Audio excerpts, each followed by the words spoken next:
السلام عليكم ورحمة الله وبركاته والحمد لله والصلاة والسلام على سيدنا ونبينا محمد وعلى آله وصحبه أجمعين وبعد. My dear respected brothers and sisters in Islam, we continue with our short series dedicated to our beloved Prophet Ibrahim alayhi salatu wassalam. This is part 3. In part 2 we finished off discussing the importance of being able to immigrate, especially in order to practice our religion. And we learned it's important that, number one, we're not able to practice our religion, and number two, our life is at risk. Then we must move on. We must go somewhere where we are able to practice our religion and where we will be safe.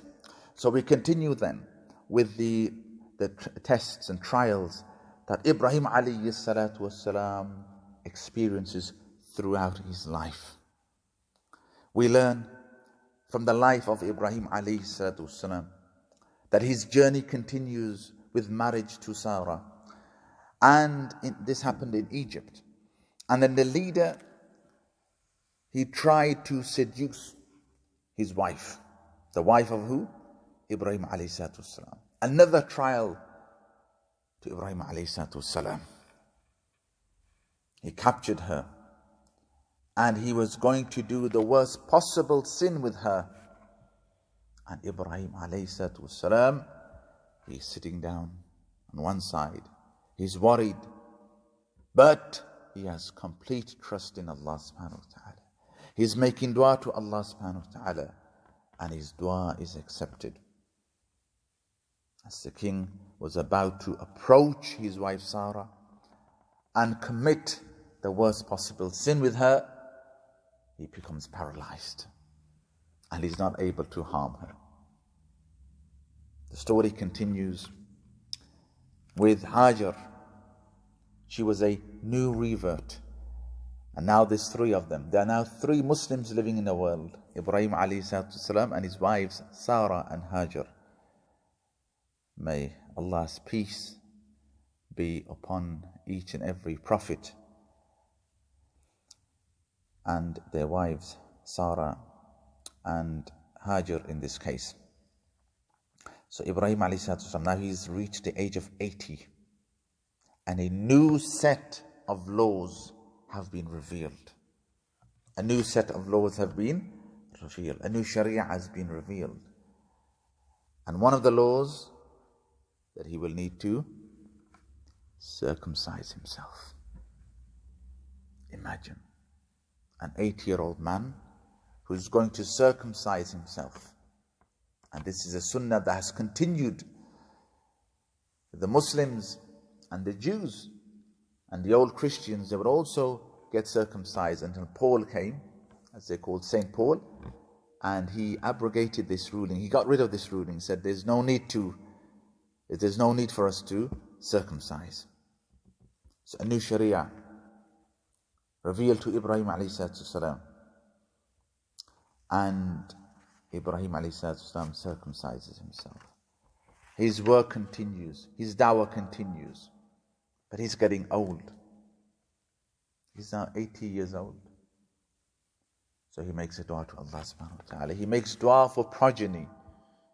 Allah bless me progeny. Why? Why was he asking Allah for a child? So that they can come into this world and make him wealthy. They can come into this world and make him proud by becoming a doctor, by becoming a lawyer, by earning money for the dunya, to move out to a new area, to have a big mansion, to have a beautiful car. Is this why he was making dua for wealth? No. He was asking for progeny from Allah subhanahu wa ta'ala so that the law of Allah subhanahu wa ta'ala continues to be established. For this very reason. And then Allah blesses him with a revert nephew, Lut alayhi salatu wassalam. And then glad tidings are given to Ibrahim alayhi salatu wassalam. I want you to focus on this for a few moments. That Ibrahim alayhi salatu wasalam, is 80 years of age. He continuously makes dua to Allah subhanahu wa ta'ala for a child. But you have to be patient. When it comes to dua, you have to be patient. If the thing that you are asking from Allah subhanahu wa ta'ala, if there's any khair in that for you, Allah will bless you. If there's not, Allah will replace it with something better in this world.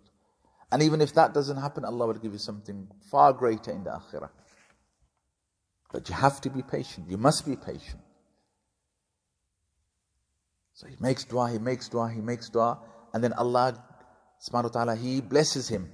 Glad tidings are given to him. An angel comes and gives him glad tidings of a son. But then he is also told that this angel will be going to the people of Sodom and Gomorrah. They'll be going to Sodom and Gomorrah because they will be punished for the evil actions. The Qawm of Lut, the people of Lut, remember, the homosexuality was not just the one sin. That wasn't the only sin that they were committing. There were many other sins, greater sins, like not worshipping one Allah subhanahu wa ta'ala, shirk. So the angel mentions to Ibrahim alayhi salatu wasalam that he is going to punish the people of Lut alayhi salatu wasalam for their sins. And what did Ibrahim alayhi salatu wasalam say? That yes, go ahead and punish them, for they have committed the worst possible sins and they have not listened to my nephew, so go ahead and punish them? No. Ibrahim alayhi salatu wasalam, he pleads because he was kind-hearted, he was tender-hearted, he was understanding, he had compassion. He pleads to the angel, give them a few moments, give them a chance. But he is warned.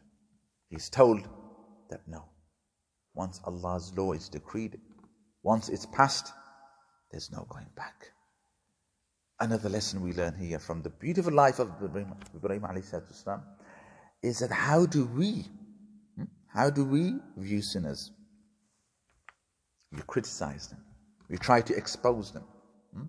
We look down upon them. We have no mercy towards them. Somebody, a Muslim you see who's, la qadar Allah, you see a Muslim who's drunk, you'll curse him. You see somebody, Muslim, la qadar Allah, na'udhu min dhalik, he's selling drugs, you will curse him. Ibrahim alayhi salatu wasalam, he makes dua for them. He pleads for them.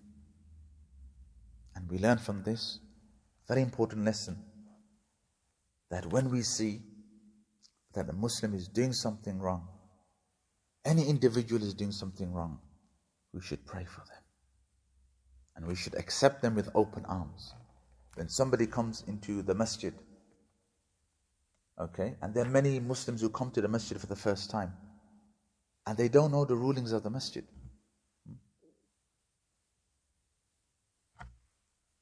You should accept them with open arms. And you should show them love. These are the people who need love. These are the very people whose iman is on the edge, on borderline. And aggression could lead them to disbelief. But love and kindness will bring them back into the fold of Islam. So my dear respected brothers and sisters, the story continues with a newborn child.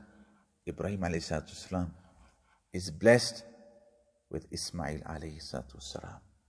But the story continues. The trials and tribulations, they continue.